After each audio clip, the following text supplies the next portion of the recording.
Yeah, I mean, off the back of the Derby game, I mean, looking back at the game, with obviously a tinge of disappointment that we didn't win the game. We felt we should have done, and sort of a freak situation really, 2 goals out of nothing. We never looked like conceding a goal, and then unfortunately we conceded a couple and managed to get ourselves back into it and to get the draw and tried to win it at the end, but couldn't quite do it. So 6 results, 6 performances in the last 6 games, and moving on to this game on Saturday and looking forward to it. It's been a tough week, Burnley, Derby and now Southampton.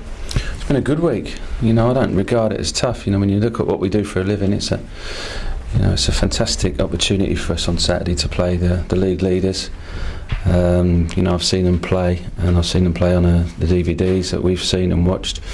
And you know, to be fair to Nigel, he's carried on the momentum from last year. He's done a great job over there. You know, they had 30,000 people in the ground the other night, so you know they've got real good momentum behind them, and you've got a fantastic manager and players that are really doing well for him. Are you surprised just how well they've done? Because obviously they were promoted from League One last year, now top of the Championship. Not really, not when you consider what Norwich did last year. You know, Norwich came up and you know did really well and got promoted, and you know it looks like this team, they've got to be one of the favourites to go up again this season, because you know they've got everything that you need to be a Premiership club. You know, they've got backing behind them as well.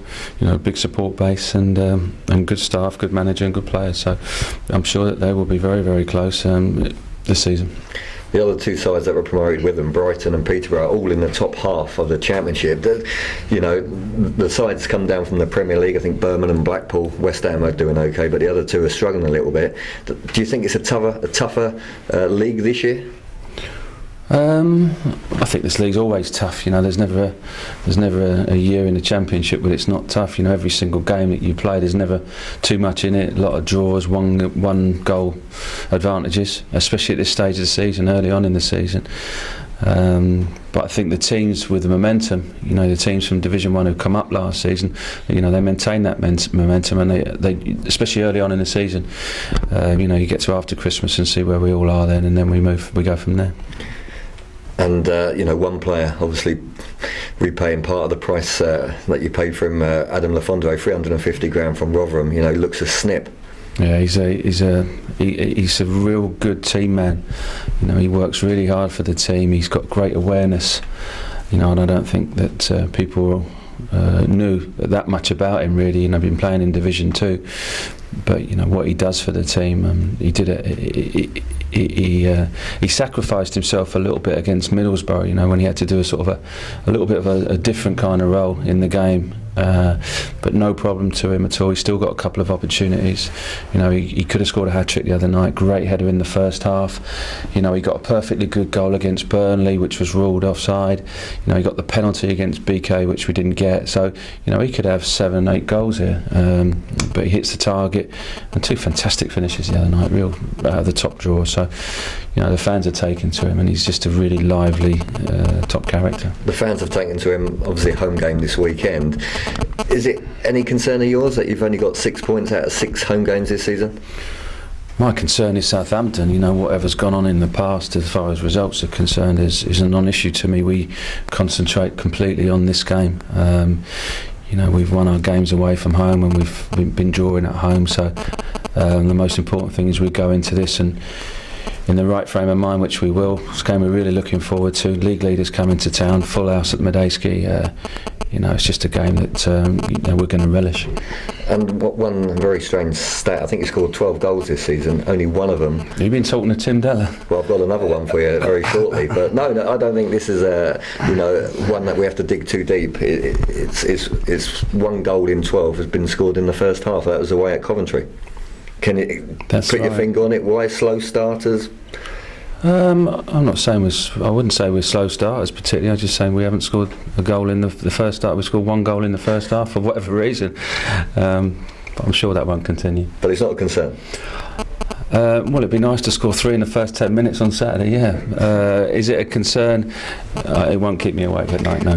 Okay, one that Tim did come up with, and in all fairness, he's got myself and Mick Goodin's backing. We were saying... I am worried now if he's got your backing. I'm slightly concerned now. Last minute free kick against Derby. We were saying, would it Well, an issue. can I just say something about this, because he had my backing. We couldn't get him on quick enough. Really? So yeah, it was in my mind.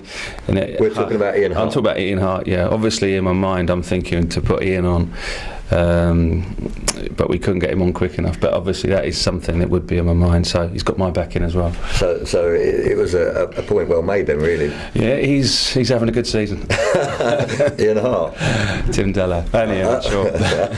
And another thing we picked up on, Simon Church taking corners. I mean, obviously, he's got decent delivery, but from a striker's point of view, surely he'd be looking to be in and around the box scoring goals. Is there anything you've picked up that's good?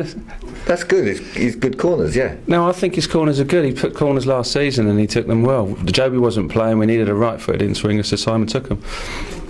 And Jimmy Kemmy, obviously his first start for over a month, must be pleased to get him back on the pitch.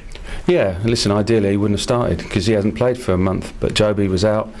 We asked Noel to do a job at right side before and did a really good job, but Jimmy was it was a home game. I thought it was right for him to start the game.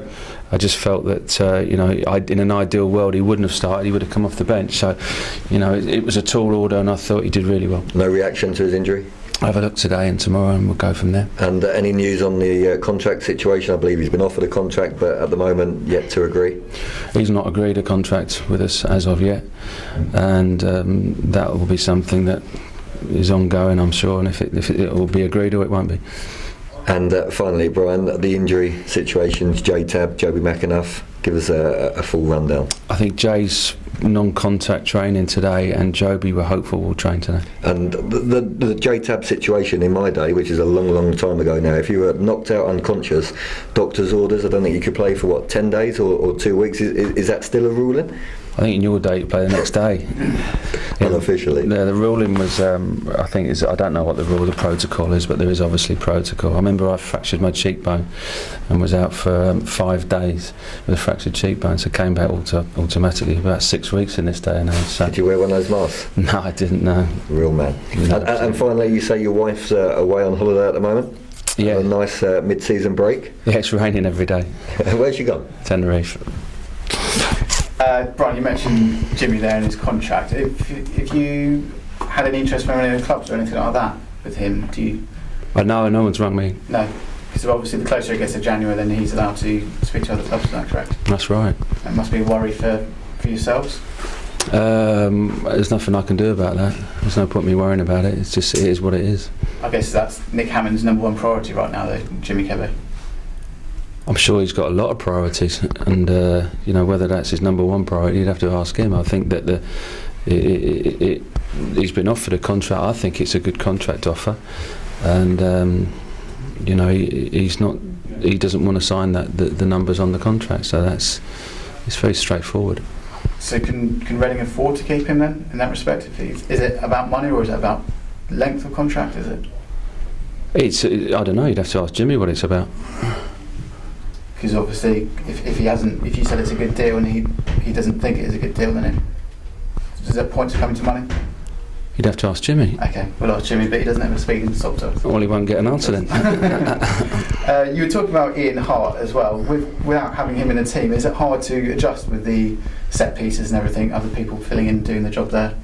Ian Hart's got great set piece delivery. Then we'd like someone else to step up to the mark with the set pieces and take them, and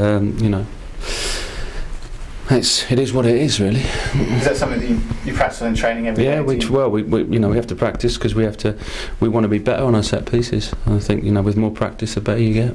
Yeah, Reading always seem to get a lot of corners, but not too many goals from them this season. I guess that's something you like to look at and work on. Yeah, we would like to score from a lot more corners.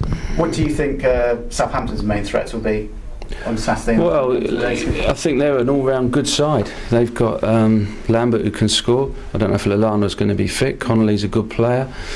They play decent football.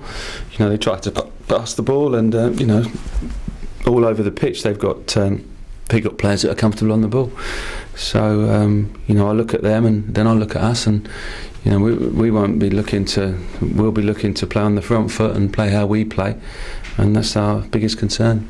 I guess it must be exciting having a near full house as well. Yeah, it's great. I mean, the fact is, it's a live game, and a full house at Medeski, it's going to be a great atmosphere. And, for me, the most important thing is, I don't have a fear of losing football matches. My only worry or fear is that we don't perform. In a couple of games early on in the season, we didn't perform and come up to the standards and the desire and the determination that we know that we've got.